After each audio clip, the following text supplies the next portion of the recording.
ჩვენთან ერთად ახლა სტუდიაში იმყოფება ჭავჭავაძის ცენტრის ექსპერტი გიორგი ხარებავა. გიორგი, მოგესალმებით, მადლობა სტუდიაში მოგზაურობისთვის. მოგესალმებით მაყურებლებს, მადლობა მოწვევისთვის. დავიწყოთ ბოლო ამბებით უკრაინიდან. ხედავთ თუ არა ჩვენ თანაბარ წინააღმდეგობას უკრაინის მხრიდან რუსეთის ტერიტორიაზე. ხედავთ რა ხდება, მასირებული დარტყმები, პარალიზებული აეროპორტები, მიწასთან ლამის გასწორებული ქარხნები, ნავთობგადამამუშავებელი ქარხნები. რას ხედავთ ახლა ჩვენ რა ტიპის თავდასხმებს ვუყურებთ უკრაინის მხრიდან?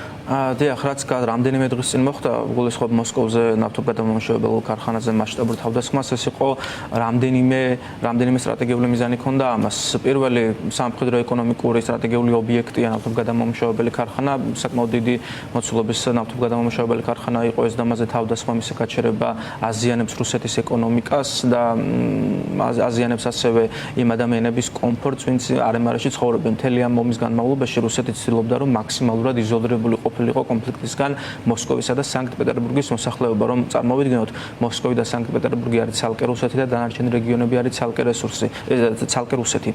ნებისმიერი ეს მცდელობა, რომელიც ომის მხარდამჭერას ემსახურება, რუსეთის მხრიდან იქნება ეს მობილიზაცია, ადამიანების ომში წაყვანა, მაქსიმალურად ცდილობდნენ რუსები, რომ ეს ყველაფერი აერიდებინათ თავს მოსკოვისა და სანქტ-პეტერბურგისგან.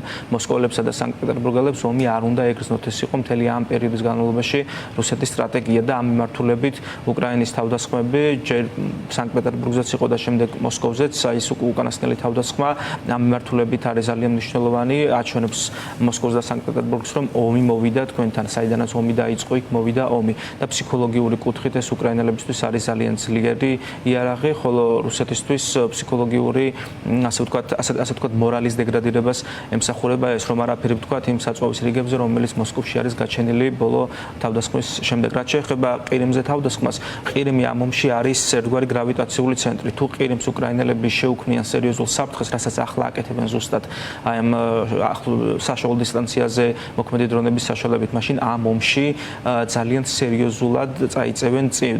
გულისხმობთ იმას, რომ რუსეთისთვის თუ ყირიმი ფიზიკურად იქნება შესანახად ძალიან ძვირი ან ძალიან რთული, ამ შემთხვევაში რუსებს ექნებათ უფრო მეტი мотиваცია, რომ რაც შეიძლება მალე დაასრულონ ომი. შეიძლება იყოს ამის ერთ-ერთი გაცვლა. თუმცა რუსები რამდენად დაასრულებენ ომს,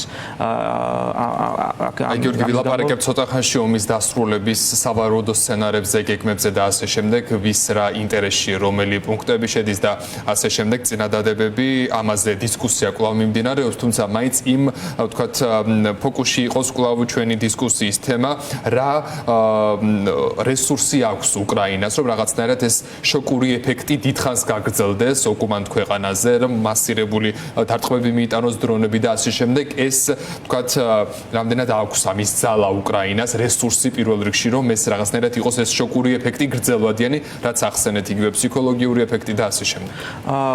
უკრაინას აქვს ძალიან კარგი რესურსები, ამისთვის როგორც ინტელექტუალური, ისე ფინანსური რესურსები, ძირითადად უზრუნველყოფს მისი ევროპელი მოკავშირეები, ევროკავშირი და ცალკეული ქვეყნები, ევროკავშირიდან და პლუს დიდი ბრიტანეთი, მოკლედ უკრაინელებს ამ მიმართულებით ყველანაირი რესურსი აქვს. მათი სამხედრო ინდუსტრია დღიდან დღემდე ძლიერდება, უკრაინის შეერაღებული ძალები დღიდან დღემდე ძლიერდება, ის გაცილებით უფრო ძლიერია ვიდრე იყო გუშინ და უფრო ძლიერი იქნება ხვალ ვიდრე არის დღეს. ამ მიმართულებით უკრაინელებს აქვს რესურსი, მათ აქვთ ევროპელების მხარდაჭერა, ფინანსური, ადამიანური, მატერიალური, ინტელექტუალური, ამ მიმართულებით უკრაინელებს აქვს ყველანაირი რესურსი იმისა, რომ რუსეთს ჯოჯოხეთი მოუწყონ ოკუპირებულ ტერიტორიებზე და არა მარტო ოკუპირებულ ტერიტორიებზე. რაც შეეხება უშუალოდ ამ პროცესში ამერიკის შეერთებული შტატების ჩართულობას თქვენ პერსპექტივაში როგორ უყურებთ, ვიცით ევროპის მკვეთრი ცალსახა პოზიცია უკრაინასთან დაკავშირებით, როგორ ხედავთ თქვენ ლავირებას იგივე ტრამპის ადმინისტრაციის ხელმძღვანელობის პირობებში უკრაინასთან მიმართებაში? ამერიკის შეერთებული შტატების ჩართულობა უკვე თითქმის 1 წელია პრაქტიკულად არ არის, რაც ტრამპის ადმინისტრაციამ გადაიბარა ხელისუფლება შეერთებულ შტატებში, შეერთებული შტატებისგან ახალი რაღაც მასშტაბური დახმარების პაკეტი უკრაინის მიმართ არ წამოსულა. ისინი უკრაინელებს, ამერიკის შეერთებული შტატები უკრაინელებს უზრუნველყოფს სადაზვერვო ინფორმაციით, რასაც შეერთებული შტატები ნებისმიერ შემთხვევაში აგროვებს ამ სადაზვერვო ინფორმაციას და უბრალოდ გაზიარების საკითხი ეს მათ დამატებითი ფული არ უჯდებათ, ისედაც გროვდება ინფორმაცია და ამ ინფორმაციას უზიარებენ უკრაინელებს და მეორე Starlink-ი არის ძალიან მნიშვნელოვანი უკრაინელებისთვის კომუნიკაციის კუთხით. ხო, რაც შეეხება რა გავლენა შეიძლება ქონდეს ამერიკის შეერთებულ შტატებს, ამაზე გამომდინარე იქიდან რომ შეერთებული შტატებისგან უკვე არ მოდის მასშტაბური დახმარება უკრაინის მიმართულებით, ზეწოლის ბერკეტები უკრაინაზე შეერთებულ შტატებს პრაქტიკულად არ აქვს, ქონდა გასულ წელს, როდესაც თებერვალში სამწუხარო შეხვედრა ვნახეთ ოვალურ კაბინეტში, მაშინ შეერთებული შტატების ბერკეტები იყო ძალიან ძლიერი, თუმცა ამის შემდეგ შეერთებული შტატების მხარდაჭერა შემცირდა, უკრაინელმა ადაპტირება მოახერხეს ამასთან ახალ რეალობასთან დაკავშირებით და უკვე შეერთებული შტატების ბერკეტები უკრაინაზე ზეწოლის ნაკლებად. რა კი ახსენეთ ეს სიტყვა ადაპტირება, აქ მინდა უფრო მეტი დეტალი პოზიცია თქვენი მოვისმინო და გავაცნოთ ჩვენს აუდიტორიას ფორმულას მაყურებას. აი ეს შემცირება იგივე დახმარების როგორ აისახა უკრაინაზე, რამდენად მარტივად მოახერხა ომში მყოფმა ქვეყანამ, რომ მოეხდინა გადაწყობა ამ პროცესში და არ ყოფილიყო დიდი დანაკარგები მათ შორის. ანუ ცხადია ეს მარტივი პროცესი, მით უმეტეს, როდესაც რუსეთს უკავშირდება და რაც ეომები და რაცა უნდა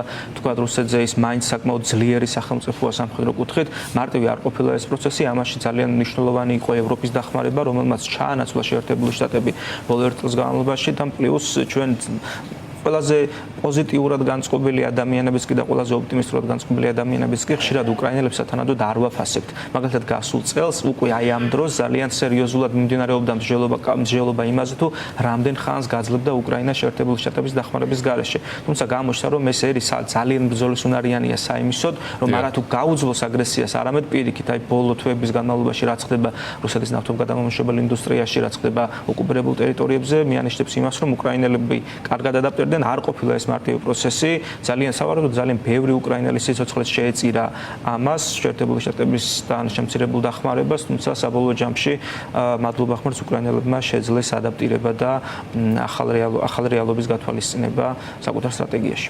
კი ბატონო, და აი უკრაინის ასეთ მდგომარეობაში ხილვამ თქვენი აზრით შეაცვლევინა თუ არა პოზიციონირება ქართულ ოცნებას სწორედ უკრაინასთან მიმართებაში. ჩვენ ამ წლების განმავლობაში ვინც იყო პრემიერ-მინისტრი, მათ შორის ქართულ ოცნებაში ირაკლი ღარიბაშვილი დამოყოლებული იყო, ისიც დაკავებული იყო ანტიუკრაინული რიტორიკით. აი ახლა ბოლო პერიოდის განმავლობაში სიმართლე რომ ვთქვათ, არ მოგვისმენია ჩვენ რაიმე ტიპის თავდასხმები, უფრო მეტიც ვნახეთ კობახიძე ზელენსკისა და ბოჭორიშვილის შეხვედრა. თქვენი აზრით ეს რაღაცნაირად გრძნობს ქართული ოცნება რუსეთის მარცხს ამ პროცესში, რითი არის განპირობებული რიტორიკის შერბილება, ცვლილება თუ ეს რაღაც ტაქტიკის ნაწილი, ასევე საინტერესოა მოვისმინოთ თქვენი მოსაზრება, უშუალოდ რა კიღა ვახსენეთ ზელენსკისა და კობახიძის შეხვედრა, რა უნდა ვიცოდეთ ჩვენ ამ მოლაპარაკებების მხრიდან, რაზე შეიძლება ქართულმა ოცნებამ ილაპარაკოს, შეცვალოს გადაწყვეტილებები უკრაინასთან დაკავშირებით. ვიცით ჩვენ საზოგადოების დიდი ნაწილის განწყობა საქართველოში, ჩვენ მხარს უჭერთ უკრაინას, უკრაინელ ხალხს რუსეთის წინააღმდეგ ამ ბრძოლაში. თუმცა ვიცით როგორი იყო ამ დრომდე ქართული ოცნების პოზიცია. ამ კითხვასთან დაკავშირებით ერთი პასუხი არსებობს ჩემი აზრით, ოცნების პოზიცია უკრაინასთან დაკავშირებით არ არის ოცნების მიერ ჩამოყალიბებული დამოუკიდებლად. ის პირდაპირ არის მიბმული კრემლის პოზიციაზე, რასაც რუსეთი უკარნახებს, ოცნების ხელისუფლება გააკეთებს იგივეს.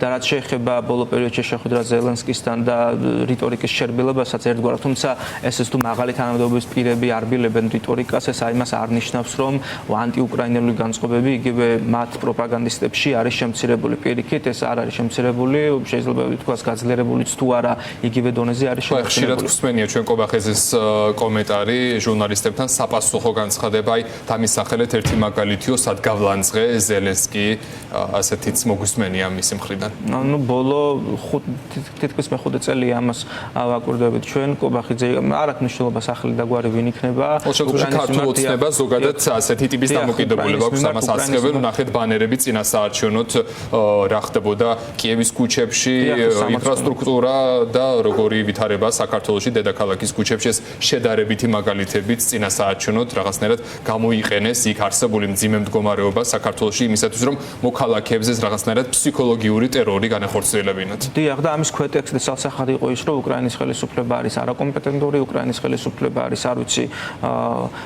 ცუდი ხელისუფლება, რომ მან ვერ მოახერხა თითქოს თითქოს ომის თავიდან აცილება. და ჩვენ ძალიან ჭკვიანები ვართ და ჩვენ ნებისმიერ შემთხვევაში შევძლებდით ამ ომის თავიდან აცილებას და ახლა მსგავს ქვეტექსტს ატარებდა ეს კონკრეტულად ეს ბანერები, თუმცა მსგავსი შინაარსის განცხადებები ჩვენ ხშირად მოგვისმენია იგივე ოცნების ნებისმიერი რგოლის წარმომადგენლებისგან, იქნება ეს უბრალო რიგითი მხარდამჭერები თუ მაღალი თანამდებობის პირები. რაც შეეხება ურთიერთობების დალაგებას უკრაინასა და საქართველოს შორის, როგორ უყურებთ თქვენ ამ პერსპექტივას, რა საკითხები არის ისეთი გადასაჭრელი, რამაც შეიძლება ეს ურთიერთობა ურთიერთობები დაალაგოს. უკრაინასა და საქართველოს შორის ურთიერთობები დასალაგებელი არ არის, რაც შეეხება ოცნების პოზიციები პირდაპირ არის მიბმული რუსულ პოზიციებთან და ეს ურთიერთობების განვითარდება იმის მიხედვით, თუ როგორ განვითარდება ფრონტის ხაზზე ვითარება, რამდენად მძიმედ დამარცხდება რუსეთი. რუსეთი ამում სტრატეგიულად რომ ვერ მოიგებს ეს ფაქტია, მაგრამ მარცხსაც გააჩნია, რამდენად მძიმე იქნება მარცხი რუსეთისთვის, რამდენად როგორ ძვრებს გამოიწვევს ეს მარცხი რუსეთში, ამაზე იქნება დამოკიდებული ჯერ ესეთი ოცნება დარჩება თუ არა საქართველოს საერთოდ ხელისუფლებაში და თუ დარჩება როგორ განვითარდება მოვლენები უკრაინასა და საქართველოს შორის. კი გავახსენეთ უკრაინა და ლაპარაკობთ ომში მყოფ ქვეყანაზე, ვისაუბროთ ამ ქვეყნის ევროპულ პერსპექტივაზეც, მათ შორის ვიცით ნახეთ ბოლოს გადაწყვეტილება ევროგაერთიანების გაიხსნა პირველი კლასტერი გაწევრების მოლდოვისთვის და ასევე უკრაინისთვის თამაშგარე მდგომარეობაში აღმოჩნდა საქართველო. ვიცით კარგად რატომ მოხდა ეს ასე. თქვენ როგორ უყურებთ ამ ნაწილში საქართველოს პერსპექტივასაც, მათ შორის ჩვენ ხშირად მოგვისმენია ქართული ოცნების წარმომადგენლების აქცენტები, რიტორიკა, მათ შორის იმასთან დაკავშირებით დეზინფორმაცია, რომ თითქოს დაგვისახელეთ ერთი მაგალითი, რატომ ვართ ჩვენ უკანა პოზიციაზე და რატომ არიან წინ, რატომ დაიმსახურეს ეს წარმატება იგივე უკრაინა, მოლდოვამ, რომლებიც გაცილებით უკან არიან ვიდრე ჩვენ. ასეთი მოკლედ ასეთი კომენტარები გვესმის ჩვენ მათგან. აქ ტენდენცია არის შემდეგი, როგორც უკრაინაში, მოლდოვაში რეფორმები მიმდინარეობს უფრო მეტად დემოკრატიზაციისგან, საქართველოს მიდის ავტორიტარიზმისგან. როდესაც ამას ტენდენციაში აკვირდება, შენ შეგიძლია ევარაუდო 5 წლის შემდეგ სად იქნება მაგალითად უკრაინა, სად იქნება მოლდოვა და სად იქნება საქართველო. საქართველო დღეს უკვე ავტოკრატია. უკრაინაში და მოლდოვაში კი არის პრობლემები, ამას არავინ არ უარყოფს, ისინი არიან და არ არიან დასავლური დემოკრატიები, იქ არ არის პოლიტიკური ინსტიტუტები ისე განვითარებული როგორც დასავლურ ქვეყნებში, მაგრამ ეს სახელმწიფოები რეფორმებს ატარებენ და მედიან დემოკრატიზაციისკენ და რაც შეეხება უკრაინას, უკრაინას აქვს კიდევ ერთი კოზირი. გამომდინარე ბოლო პერიოდში არსებული დაძაბული გეოპოლიტიკური ვითარებიდან და საერთაშორისო ურთიერთობებში ხისტი ძალის პრიმატის დაბრუნებიდან ევროკავშირს ძალიან სჭირდება უკრაინა, რადგანაც უკრაინაზე ძლიერი სამხედრო კუთხით ევროპაში დღეს არ არის არც ერთი სახელმწიფო, მათ შორის არც ბირთვული შეიარაღების მქონე საფრანგეთი, რომელსაც ასეთი ომი არ უომია ალბათ 70 წელია.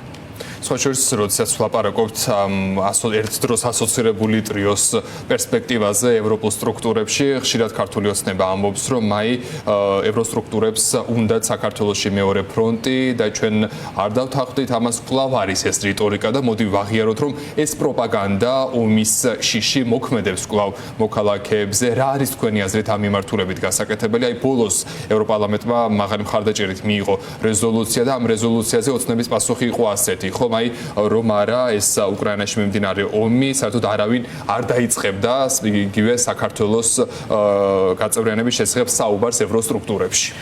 ეს არის რაღაც დიდი შეთქმულების ნაწილი, თითქოს სოფლიოში არსებობს რაღაც გლობალური ომის პარტია, შემდეგ deep state-ად რებრენდირებული, რომელსაც უნდა ომის გაჩაღება სოფლიოში, ხო? წარმოუდგენელია ასეთი პროპაგანდის წინააღმდეგ ყოველთვის არსებობს კონტრარგუმენტები, კონტრმესიჯები. მაგალითად, უკრაინის ომი ევროპელებს დაუჯდა ძალიან ძვირი, 100 მილიარდი დოლარი არის ამაში გადახდილი. პირდაპირ რაც შეეხება უკრაინაშიც გადაცემულ დახმარებას. ამ დახმარებას თავი გავანებოთ, ასევე 100 მილიონი დაუჯდა ომის მიერ მიყენებული ზიანი ევროკავშირს. ევროკავშირის ქვეყნები მილიარდობით დოლარს ხარჯავენ იმაში, რომ უკრაინელი დევნილები საკუთარ ქვეყანაში, საკუთარ ტერიტორიაზე შეინახონ. ხო, წარმოუდგენელია ვინმეს უნდოდეს ომი, აი ამდენი პრობლემის შემდეგ, რაც ამ ომმა გამოიწვია პირველ რიგში ევროპელებისთვის და იგივე საქართველოს რო ვახსენოთ, საქართველოში რომ ომი დაიწყოს პირობითად, ეს ნიშნავს იმას, რომ ევროპაში მყოფ ქართველებს, რომლებიც 100,000-ზე მეტია დღეს ევროპის კავშირის მასშტაბით რამდენიმე ასეული ათას ქართველია, ამ ადამიანებს ექნებათ იმის საშუალება, რომ იქ მოითხოვონ თავშესაფარი. ესე როდესაც თავშესაფარს მოითხოვენ, ამათ შენახვაში ევროპელებს მოუწევთ გადაიხადონ ასევე მილიარდობით დოლარი, რაც მათთვის იქნება ზედმეტი ტვირთი. კონფლიქტის კიდევ ერთი ახალი კერა ევროპაში იქნება ასევე ძალიან სერიოზული პრობლემების გამომწვევი თვითონ ევროპისთვის. პირიქით, როდესაც რუსეთი იწყებდა ომს უკრაინის წინააღმდეგ, ყველაფერი გააკეთეს როგორც ევროპელებმა, ისე ამერიკის შეერთებულმა შტატებმა, რომ ეს ომი არ დაწყებულიყო, მაგრამ რუსეთმა არის თქვა აგდო და თავი შეუშვირა და გადაწყვიტა, რომ ეს 3 დღეში აიღებდა. ფიქრობ, რომ აი ამაზე რაღაცნაირად აქცენტს არ აკეთებდნენ. კარგია, რომ ამ თემაზე მუდმივად ამ და სხვა სტუდიებში მიმდინარეობს დისკუსია, არგუმენტირებული მსჯელობა, სწორი არგუმენტით მნიშვნელოვანია დაუპირისპიროთ ჩვენ ქართული ოცნების ამ დეზინფორმაციას, პროპაგანდას, რომელმაც აღმოჩნდა, რომ კარგად მუშაობს ქართული ოცნებაზე. მნიშვნელოვანი იქნება, რომ პოლიტიკოსებმაც აქცენტი გააკეთონ სწორედ ამ თემაზე. ცხადი არა მარტო სწორი და მყარი არგუმენტი, არამედ სწორი მესიჯებიც, ხო? მესიჯი უნდა იყოს გარდა იმისა, რომ კარგად არგუმენტირებული უნდა იყოს, ის რომ გავრცელდეს ხალხში, უნდა იყოს ასევე მარტივი და მარტივად აღსაქმელი. ეს რაღაც ომის თემა ნაწილობრივ იმიტომაც მუშაობს, რომ ძალიან მარტივი მესიჯია. და ნებისმიერ საზოგადოების ნებისმიერ ფენაში შეიძლება ამას კონდეს ძალიან მყარი მოჭიდება. გარდა იმისა, რომ კარგად არგუმენტირებულიც უნდა იყოს მესიჯი ძალიან მარტივად დამახსოვრებადი, მარტივად გასაგები. კი ბატონო და ბოლოს რა გიხარ ლაპარაკობთ კავკასიის რეგიონზე, გვერდს ვერ ავუვლით სომხეთს და ჩვენი მეზობელი ქვეყნის არნახულ წარმატებას, შესაშურ წარმატებას შეიძლება ასე ითქვას, რა გავლენა შეიძლება საქართველოსზე მოახდინოს იმ პროცესებმა, რომელიც მიმდინარეობს სომხეთში. სომხეთში რა პროცესებიც მიმდინარეობს, ეს მთლიან რეგიონისთვის არის ძალიან პოზიტიური. სომხეთში იწყება რუსული გავლენების შემცირება, ეს არ იქნება მარტივი პროცესი, ეს არ იქნება სწრაფი პროცესი, თუმცა ეს პროცესი დაწყებულია და ძალიან კარგია, რომ ეს პროცესი დაწყებულია. აქ ვხედავთ ჩვენ შეერთებული შტატების ინტერესებს, გარდა იმ ტრიპისა, რომელიც სავაჭრო მარშრუტს ეხება, სომხეთი და შეერთებული შტატები იწყებენ თანამშრომლობას მაგალითად ბირთვული ენერგეტიკის სფეროში, რაც დღეს 100%-ით სომხეთში დამოკიდებული არის რუსეთზე. ამ მიმართულებით რუსული გავლენების შემცირება სომხეთში ძალიან პოზიტიური იქნება რეგიონისთვის და ის რაც პოზიტიურია რეგიონისთვის, ასევე პოზიტიურია რა თქმა უნდა საქართველოსთვის, რადგანაც ჩვენ ამ რეგიონში ვცხოვრობთ, სომხეთის მეზობლად ვცხოვრობთ.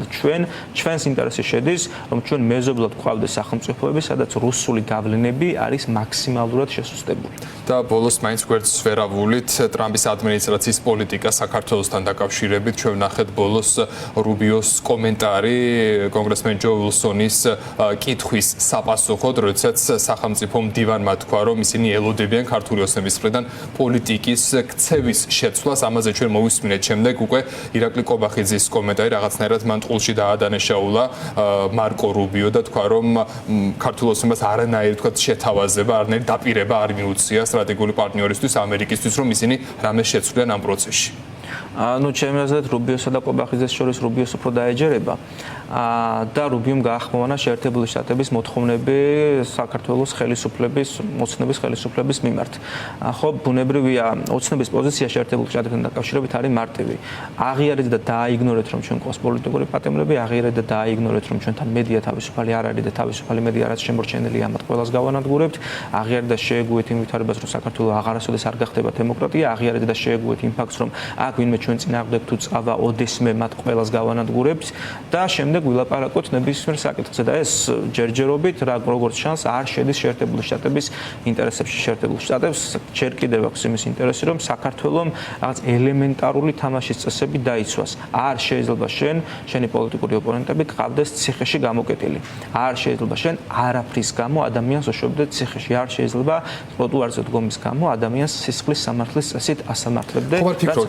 რომ რაღაცნაირად ისეთ იზოლაციაში მოექცა ქართული ოცნება, შეიძლება არ ელოდებოდა ამ ტიპის იზოლაციას ერთდროულად ამერიკისგან და იგივე ჩვენი ევროპელი მოკავშირეებისგან, რომ ის მაინც ცდილობს ახლა ლავირებას, გულის მოგებას, მათ შორის იმ ამომრჩევლების, რომლებიც არიან პროდასავლელები და მხარს უჭერენ როგორც ნატოში ინტეგრაციას, ის ევროკავშირში და მაინც ელოდებიან რაღაც ხელს ჩასაჭიდს, ხავს ეჭიდებიან, რომ რაღაც თქვათ დაალაგონ ურთიერთობა სტრატეგიულ პარტნიორთან, თუ 100%-ით არა, რაღაცნაირად მცირე დოზით მაინც.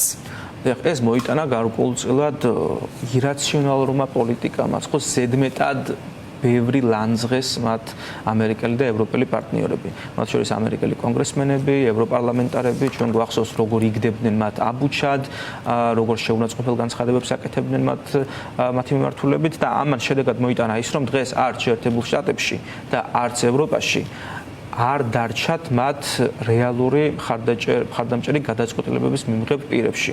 არც კონგრესში, არც სენატში, არც ევროპარლამენტში, არც ინდივიდუალურად. ახლა როდესაც ყველას პრად გამოაცხადებ, როდესაც იტყვი, რომ ის რაღაც გლობალური ომის პარტია მართავს მას, რაღაც deep state-ი მართავს მას, უნდა რომ საქართველოში ბომბებიც ვიოდეს, ეს ცუდი ადამიანია, რა ვიცი, გარყვნილია, ანტიქრისტიანია, რუსულ მესიჯებს რომ იყენებამ ადამიანების წინააღმდეგ, ხო ეს ბუნებრივია არცად არ ხდება ეს ყველაფერი ამ ადამიანებს ახსოვთ და ნაწილობრივ ატომაც ურთულდებათ მათ ურთიერთობების დალაგება საქართველოს დასავლელ პარტნიორებთან არის აი ესეც არ